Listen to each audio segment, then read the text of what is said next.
ദൈവം പറയുക, ഞാൻ നിന്റെ ദൈവമാണെങ്കിൽ ഞാൻ നിന്നെ സഹായിക്കും, ഞാൻ നിന്നെ ശക്തീകരിക്കും. അടുത്ത് പറയുന്നു, എൻ്റെ നീതിയുള്ള വലം കൈകൊണ്ട് ഞാൻ നിന്നെ താങ്ങും. അപ്പോൾ നമ്മെ താങ്ങുവാൻ കഴിയുന്ന ഒരു ദൈവമുണ്ട്. Praise the lord. മനുഷ്യരൊക്കെ താങ്ങുന്നതിന് ഒക്കെ പരിധിയുണ്ട്. എന്നാൽ പരിമിതിക്ക് അപ്പുറമായി നമ്മെ താങ്ങുന്ന ദൈവകൃപ അനുഭവിപ്പാൻ കഴിയുന്ന ദൈവദിനത്തെ ഓർത്ത് ഞാൻ ദൈവത്തെ സ്തുതിക്കുന്നു. വ്യക്തിപരമായ ഒരു ബന്ധം ദൈവമായി സ്ഥാപിപ്പാൻ നമ്മെ കൊണ്ട് കഴിയുക. ഈ ലോകത്തിൽ ശക്തരായ ശ്രേഷ്ഠരായ വ്യക്തികളുമായി ബന്ധം സ്ഥാപിക്കാൻ കഴിഞ്ഞാൽ അത് ഭാഗ്യമായി നമുക്ക് പറയാൻ സാധിക്കും. എന്നാൽ നമ്മൾ ഓർക്കേണ്ടത്, ഈ ലോകത്തിലെ വ്യക്തിപരമായ ബന്ധങ്ങളൊക്കെ അസ്തമിക്കുന്നതാണ്, അതെല്ലാം നഷ്ടപ്പെട്ടു പോകുന്നതാണ്. ഇന്ന് നമ്മെ സ്നേഹിക്കുന്നിടത്താളെ വെറുക്കുന്നവരാണ്.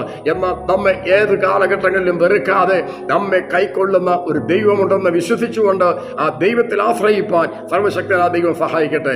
അങ്ങനെ വ്യക്തിപരമായ ബന്ധമുള്ളൊരു ദൈവ പൈതലിന് വിശ്വാസത്തിൽ പ്രത്യാശയോടുകൂടെ യാത്ര ചെയ്യുവാനൊക്കെയായി തീരും. ക്രിസ്തു യേശുവിൽ നാം ഈ ആയുസ്സിൽ മാത്രം പ്രത്യാശ വയ്ക്കുന്നുവെങ്കിൽ സകല മനുഷ്യരിലും അരിഷ്ടന്മാരാണ്. നമ്മൾ പ്രത്യാശ വയ്ക്കുന്നത് സർവശക്തനായിരിക്കുന്ന ദൈവത്തിലാണ്. അത് മരണം കൊണ്ട് അവസാനിക്കാത്തതാണ്. അത് നിത്യതയിലേക്ക് എത്തിച്ചേരുന്ന പ്രത്യാശയായിരിക്കാൻ ആ വിശ്വാസത്തിന്റെ പടികൾ പ്രത്യാശയുടെ മണ്ഡലത്തിലേക്ക് കയറുവാൻ സർവശക്തനായ ദൈവം നമ്മെ സഹായിക്കണം.